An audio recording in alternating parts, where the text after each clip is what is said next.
Nous commençons cette démarche par louer le Seigneur, parce que c'est lui qui nous inspire d'être là. Nous voulons mettre nos rencontres, notre chemin sous le regard de Dieu.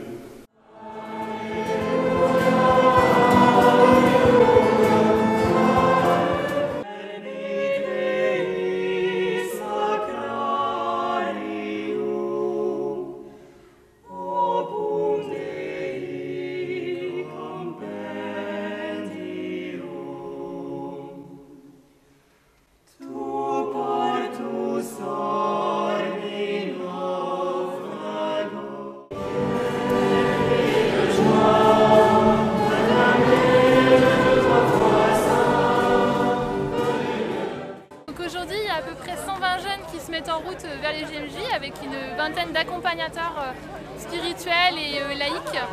Donc moi en fait ce qui m'a motivée c'est de savoir que les JMJ étaient en Pologne, déjà le pays m'attirait beaucoup. Par contre avec les attentats qui sont passés en novembre, ça m'a beaucoup freinée et je voulais plus y aller.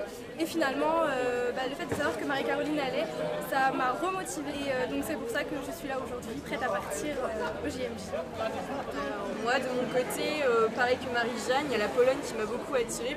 Et j'avais envie aussi surtout de rencontrer plein de jeunes du monde entier. Et bien sûr la rencontre avec le pape, être en communion avec tout le monde et vivre une aventure extraordinaire.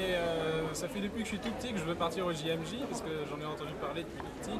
Et quand ma soeur est revenue de Madrid, ça m'a donné encore plus envie et là voilà, c'est la première année où j'y vais.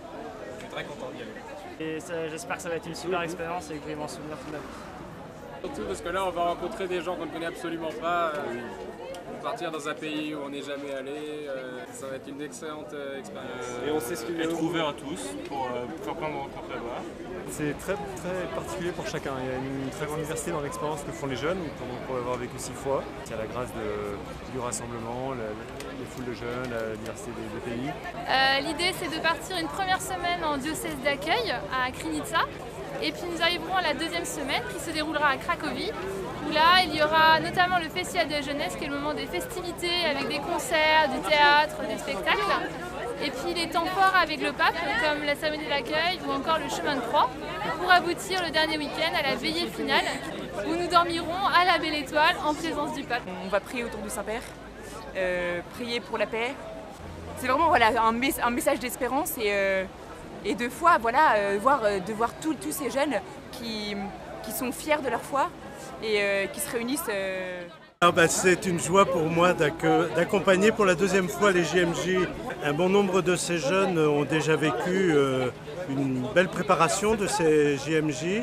On sentait tout au long de l'année comme une ferveur qui grandissait en eux. Et puis nous venons donc de célébrer ensemble une belle Eucharistie qui nous mettait déjà dans l'ambiance des JMJ.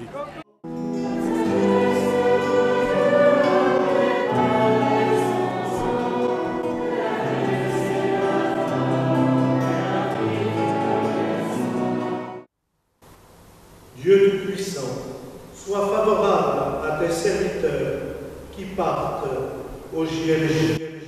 Je pense qu'ils vont pouvoir fonder leur vie future sur des bases vraiment spirituelles, vraiment bien ancrées. Une vie amicale aussi, ils vont partager des choses avec leurs amis. Ils étaient déjà très liés spirituellement, tout ça. Ça va vraiment fortifier et sceller tout ça, je pense.